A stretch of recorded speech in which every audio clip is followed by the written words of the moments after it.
Hey guys, how you going? Welcome back to Prado 150 out here. So today, just going to be a short video. We haven't been able to get out as much with the weather and a few things going on.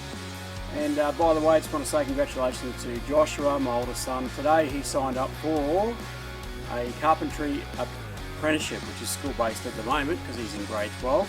So we've just come back from that. Awesome work, mate. Another milestone. So we're very proud of him and take my hat off to him and say well done, job well done. So he starts tomorrow, 2 days a week, 3 days of school work. So that is awesome. Just need to pre-plan some holidays so we can go out and do some full drive trips. So guys, I just wanted to quickly run through the Prado. Some people term this as a shopping car. Well, check out all of my videos and you'll see that this shopping cart performs very well. And like I said before, every time I take it out, it actually I'm in awe on what this is capable of actually doing. So we've got a lot of questions about some of the things that we have on the car, so I'm just going to give you a quick rundown and a quick update. So that includes the alternator. That this is the third alternator that I've had to replace or put in. Also, we're going to quickly going to talk about the red arc that I've also put in, and just a few other things, and show you the upright fridge. Just give you a bit of rundown on how that's going at the moment. So we'll just go around from the front of the vehicle and just quickly show you through. I have done a mods vehicle before. Quite a while ago on some previous videos, but I'm just going to go through again quickly for anyone that hasn't seen, just a quick update on everything about the Prado, because when I did the last video it was fairly early in the piece and we just installed a whole lot of stuff. So I'm going to show you how what we have installed has coped with, you know, Cape York and a lot of the other full driving trips that we have done. So as you can see right here is the Ironman bull bar. Now the only particular reason I got this is because I like the look of them, but however, in saying that, it also has done us well. Can't complain, no issues. It's got the winch, which is just a Ridge Rider 4x4 accessories winch, the 12,000 pounder. So I've got to be honest, I haven't really used it a lot. I have used it a couple of times. I did use it once on our Cape York trip, and I've just used it a couple of times here and there elsewhere. And yep, can't complain. No issues with that. The only thing I'm probably overdue to do is just pull the box off the controller here and give her a bit of a clean up, as it's probably seen a bit of water. So every now and again I go to, you know, click it on, and the relay or solenoid doesn't click in to activate it. But apart from that, she's working really well. Just a quick recap of another video. So we had a different brand of DC charger in the bonnet. I won't bore you with the details on that, but if you want to kind of see where we've come from with that, have a look, go back through my videos and you'll see some information about that. However though, we did install the red arc, and that is on previous videos, and I've had that in probably for a good 6 months now, and it is working a treat. I cannot complain. I've got the solar on the roof, and I had an angle fridge running 24/7, and now I've got an upright fridge in there 24/7, and between the solar and the engine, it keeps my AGM battery, which is 105 amp hour, just perfect. Basically, I can't complain. The only thing I may look at down the track in the future is putting a lithium battery in here. Now, I know some of you are interested to find out about the alternator. So the first alternator, which was the genuine one with the with the Prado, it broke. I think after going through Nolan's Creek up at Cape York, that's when we started having dramas with it. So that alternator probably did, you know, 190,000 k's, which is Not bad. I don't know what the life of this car was before I had it, but certainly while I've had it, well, been through a bit of water and give it a bit of a hiding. So not bad. So while we're up at Cape York, I replaced that alternator with, well, I think it was a cheap one. However, they did kind of charge me the Cape York tax on that one. So it did the job. It got me back. So I'm not complaining. Then I went to Gordon Country and I went through one bog hole, and nothing too significant. The water did go through, and immediately the alternator stopped working. So yeah, that was number 2. So the third one we've got in is, and just go back and check my videos because there's a lot of detail in that, us pulling it out, looking at the make, and Dan goes through parts of that alternator, and he's an auto electrician, so wealth of information. But anyway, we're on that one now. I replaced it with a heavy duty alternator, 150 amp hour. It has genuine electronic parts and probably more of a standard outer casing. So let me say that I've accidentally gone through some water, and it did do a few little, where I was a bit worried, going, oh no, what's going on? The voltage did drop, but it came back up again. So, and since then I've been through, puddles and bog holes and so forth. So I'm happy with it so far.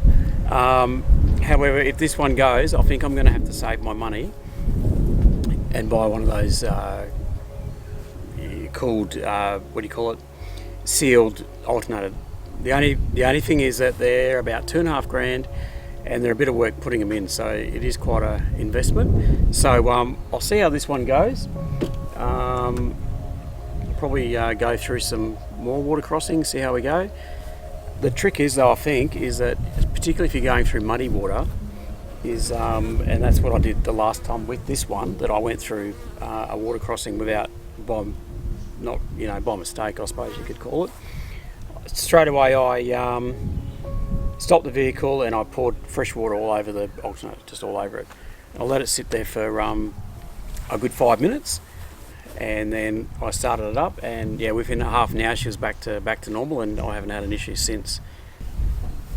So guys, there, the other install, I'll just go into a bit more detail, was that Red Arc DC charger. So it's a 40 amp charger, and working off the 150 amp alternator, it has been awesome. Not a problem at all. The good thing about them is that if you've got solar as well, which we've got on the top of the roof, when you're driving, it works out the most economical way to charge your battery. So if you've got plenty of solar going, it works out that it's going to use as much of that solar power as possible, so it's taking the load off your alternator. So it's been working a treat, and I'm very happy with it. Now the other thing I'm impressed with this car, and it's done, we got them just the tyres, we got them before we did Cape York, and they're those Toyos RT Open Country. Now they're still going. You'll see how much tread is on them still. I can't fault them. They're the best tyre that I've ever run forward driving in any of my vehicles that I've ever had. We didn't have any issues at Cape York. I haven't had any punches yet. I've let them down, 10, 12 psi at different times, and run them at your 37 to 40 psi on the highway, and there's no significant amount of noise with them. They're just a good tyre. As soon as these wear out, I'm going straight down to this instant tyre power at Toowoomba, and I'm going to get myself another set. So guys, if we just come around the back here, so this is the upright fridge install, the Kings. So I probably haven't tested it yet because I haven't been camping with it yet, but I've had it running since we installed it. So far so good. The boys have done an absolutely excellent job. If you haven't seen that video, make sure you see it. The guys got to doing their woodwork, and they put the surround around it, and just done an absolute awesome job. So yeah, cheers guys, thanks for that. Put their woodworking skills into action, and yeah, so proud of them for their effort that they put into putting this in. Now, as I said, I'm not sponsored or get paid or nothing like that. I just did some research on this. Now there is a video out that I found, and it says that there's another brand that make these at a bit more high price, I suppose you could say. But check that one out. There's another brand that has exactly the same fridge. Do your research, check it out. Anyway, I'm happy with this so far. However, I will just say that when I did put it in, I probably had 4 cans of beer in the door. And when I went to get my beer out, it wasn't cold, and I couldn't work it out. So I turned it right up. The freezer was frosting up with ice, and I went, oh, here we go. I think I've got a dud one. Anyway, I tried out a few things, and people suggested that you probably need to put some things in there, like bottles of water or something. So what I did was I turned it off, sat it for half an hour with it off. I put in about 4 or 5, I'll show you in a minute, bottles of water in there, turned it back on, and so far she's working a treat. So the voltmeter's reading at 13.3 volts. It's sitting in pretty much full sunlight here. No complaints. So I'm actually going tomorrow to camping for the night, just to get away for the night, and I'm going to load this up with some food and check it out and see how we go.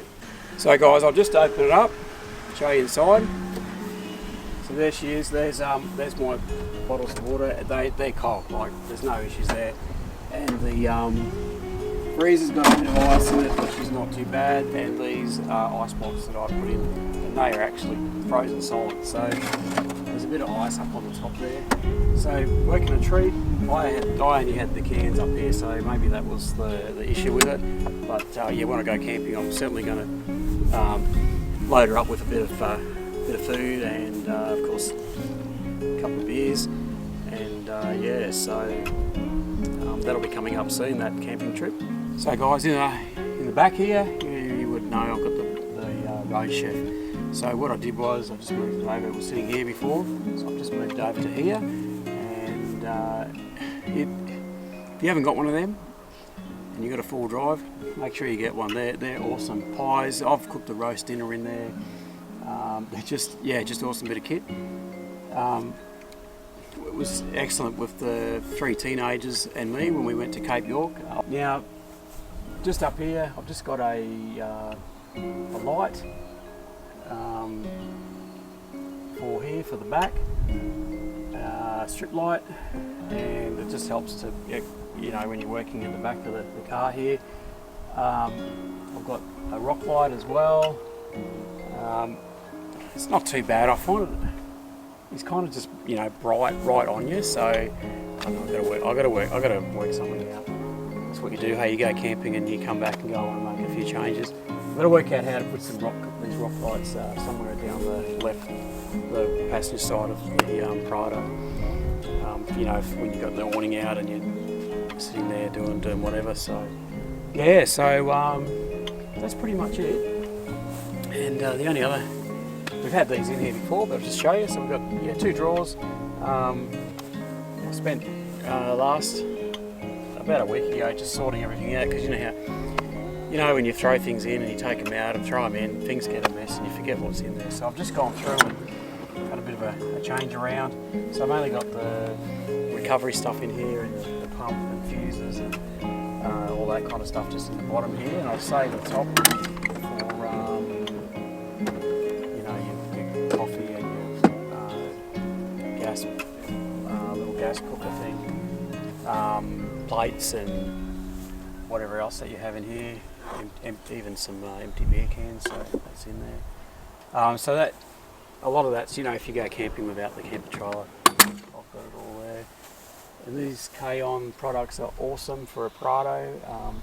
I've got the shelf there, and I've got the barrier sits behind the road chef. So my motto is keep it basic. It's and it does me fine. So that's what we've got. We've got the got this here, which is Joshua made this. This is the table that we've got. So awesome job, Joshua. Thank you. So yeah, that's it there.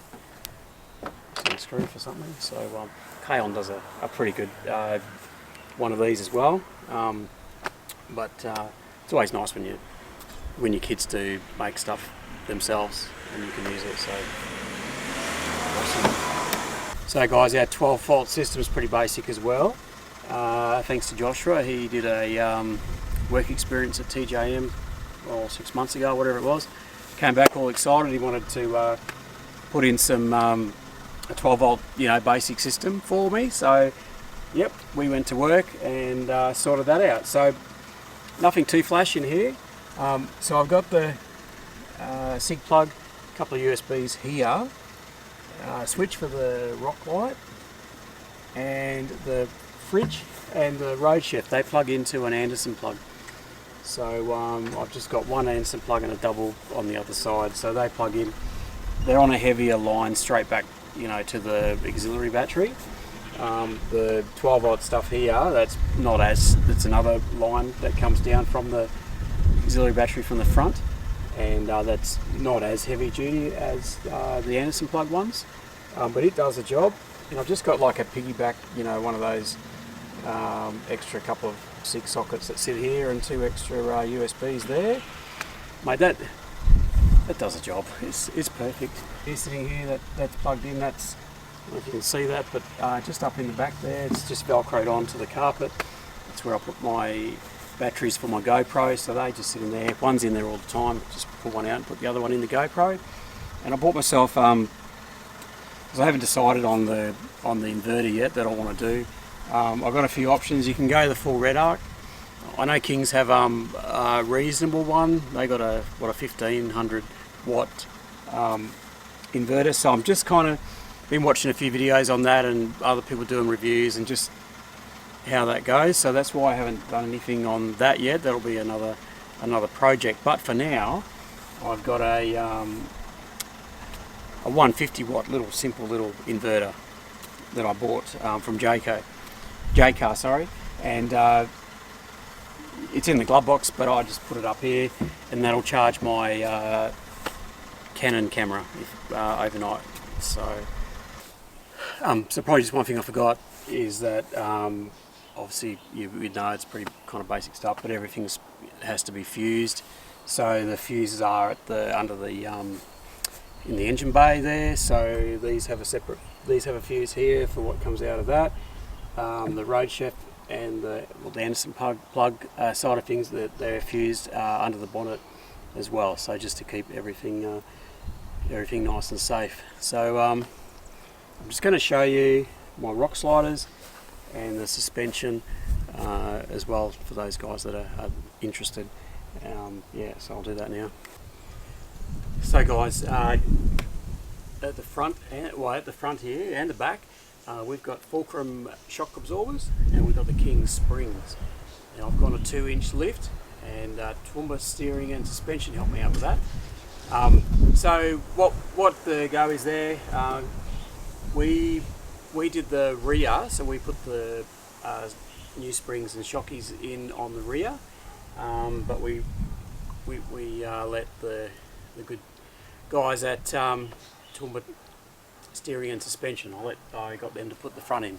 I suppose I just wasn't feeling as confident doing the front because it was all the steering and all that type of stuff. So and you needed a wheel alignment once you had it put in. So so that's what I did. We've had no dramas with this. It's been absolutely perfect. So yeah, I no complaints whatsoever. So these tyres we're running.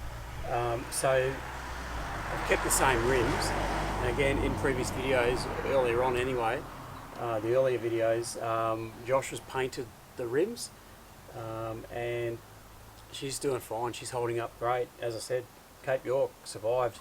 A few scratches on it, but that's what you want. I mean, that's what you'd expect from a trip like that. So we are running, I'll read it out so I'll get it right. We are running 265 70. Okay, on a 17-inch rim. Okay, so 265 70s, R17 is the size of the tyre. So I've just stepped it up one to give it a bit more height, and you know what? It's put the speedometer perfect. So it was about 4 to 5 k's out in my favour, and now it's spot on. So yeah, I'm pretty happy with that actually. So just inside now, there's nothing too flash going on inside. It's all pretty simple. But what I did get from King's or 4Drive Supercentre, one of those SKS, what do you call it? You know, where you monitor the motor and comes up with everything, the scan gauge. So I've kept that going. That's been a bit of a treat. The only thing I'll find, I don't know, let me know in the comments if you've got one or something similar to that. What I find is that the reading on the battery, on the main battery that it provides, is always, seems to be always about 4 volts under than what the battery actually is. I don't know why.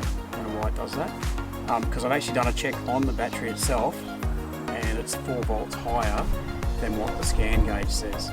So I don't know where it's getting its reading from, or what it is, or something is going on in there. It's not a big problem, but it's like, it's a bit odd. So yeah, it helped me out on one occasion actually, because I got a code. I think it was a PS0041 or something to that effect.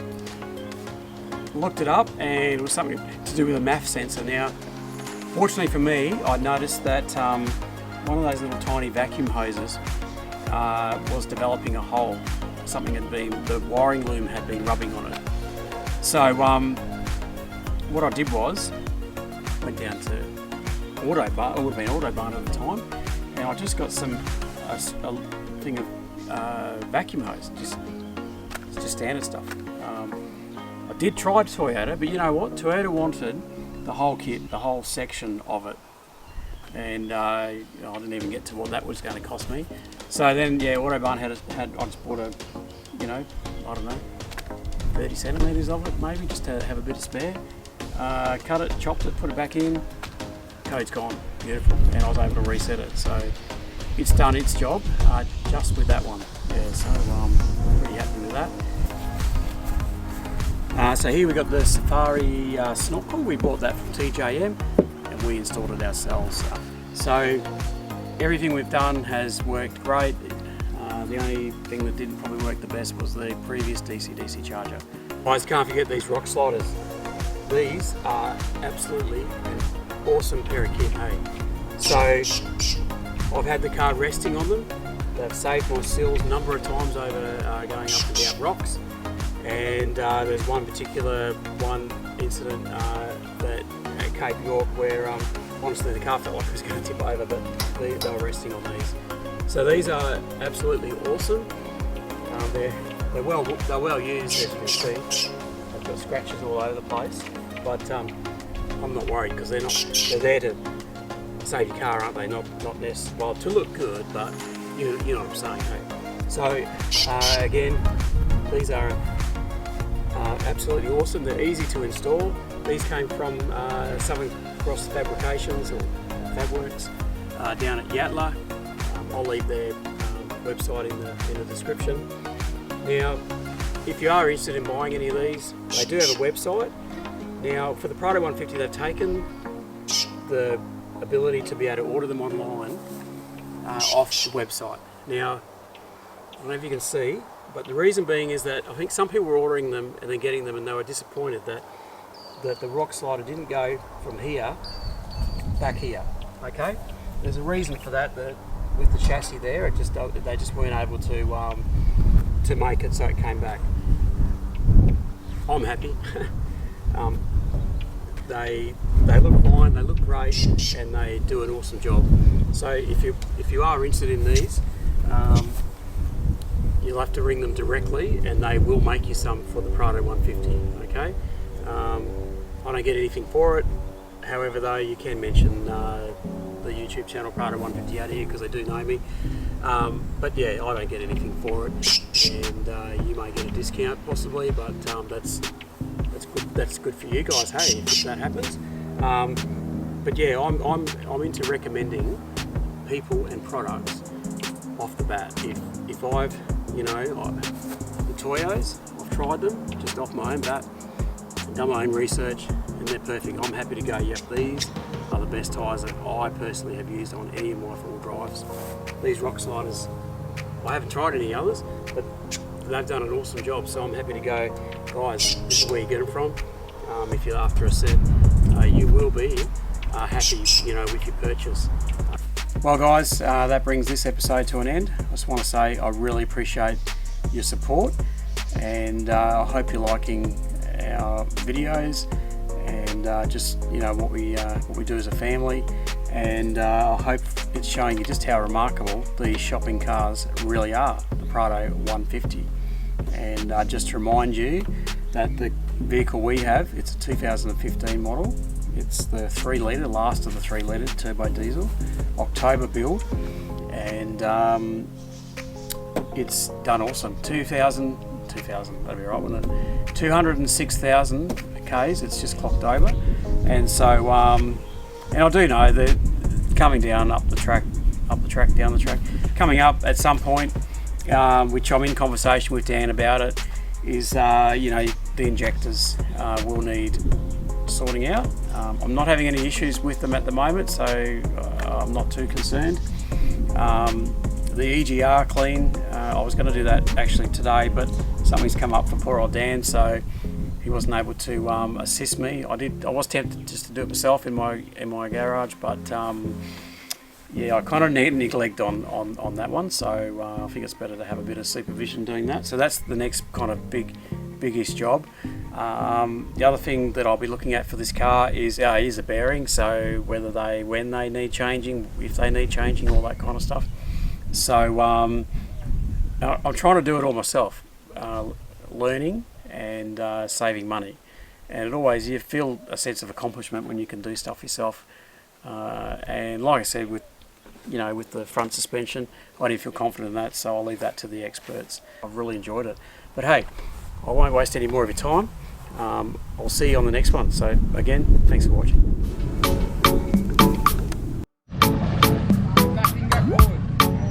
Start forward a touch.